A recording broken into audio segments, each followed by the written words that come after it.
2014 முதல் 2018 ஆண்டு வரையிலான காலகட்டத்தில் தனித் தேர்வர்களாக +2 பொதுத் தேர்வு எழுதியவர்கள் 3 மாதங்களுக்குள் தங்கள் மதிப்பெண் சான்றிதழ்களை பெற்றுக் கொள்ளாவிட்டால் அவை அழிக்கப்படும் என அரசு தெரிவுத்துறை இயக்குநர் சசிகலா தெரிவித்திருக்கிறார்.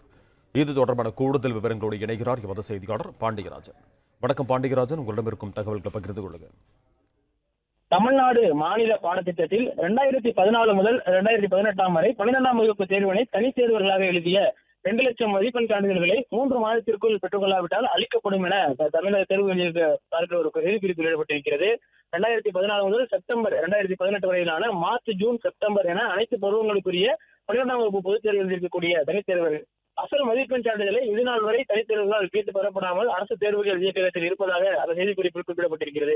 இவ்வாறு சுமார் 2 லட்சம் மதிப்பெண் சான்றிதழ் உரிமை கோரப்படாத தனித் தேர்வர்களின் 12ஆம் வகுப்பு மதிப்பெண் unclaimed higher secondary certificate of private candidates என்று குறிப்பிடப்பட்டிருக்கிறது. உடனடியாக அவற்றை அளிக்க திட்டமிடப்பட்டுள்ளது என்ற விவரத்தினை தமிழ்நாடு அரசின் அரசியல் வாயிலாக வெளியிடப்பட்டிருப்பதாகவும் அந்த செய்திக்குறிப்பில் குறிப்பிடப்பட்டிருக்கிறது. எனினும் தமிழ்நாடு அரசியலில் வெளியிடப்பட்ட பிறகும் அந்த மதிப்பெண் சான்றிதழுக்கு உரிமை கோரப்படவில்லை. மேலும் 3 மாத காலங்கள், அதாவது 7 3 மாத காலங்கள் கால அவகாசம் வழங்கப்படுவதாகவும் அதற்குள் தனித் தேர்வர்கள் தங்களது ஒரிஜினல் மார்க்கெட்டை பெற்றுக் கொள்ளலாம் என தெரிவிக்கப்பட்டிருக்கிறது. 3 மாதங்களுக்கு பிறகு தனித் தேர்வர்கள் அவர்களுடைய மார்க்கெட்டை பெற விரும்பினால் நகலாக மட்டுமே அவர்களால் பெற்றுக்கொள்ள முடியும் எனவும் அரசு தேர்வுகள் தெரிவித்திருக்கிறது. பிளே ஸ்டோர் மற்றும் ஆப் ஸ்டோரில் இருந்து பாலிமர் செயலியை QR கோடு மூலம் பதிவிறக்கம் செய்யுங்கள். செய்திகளை உடனுக்குடன் பெறுங்கள்.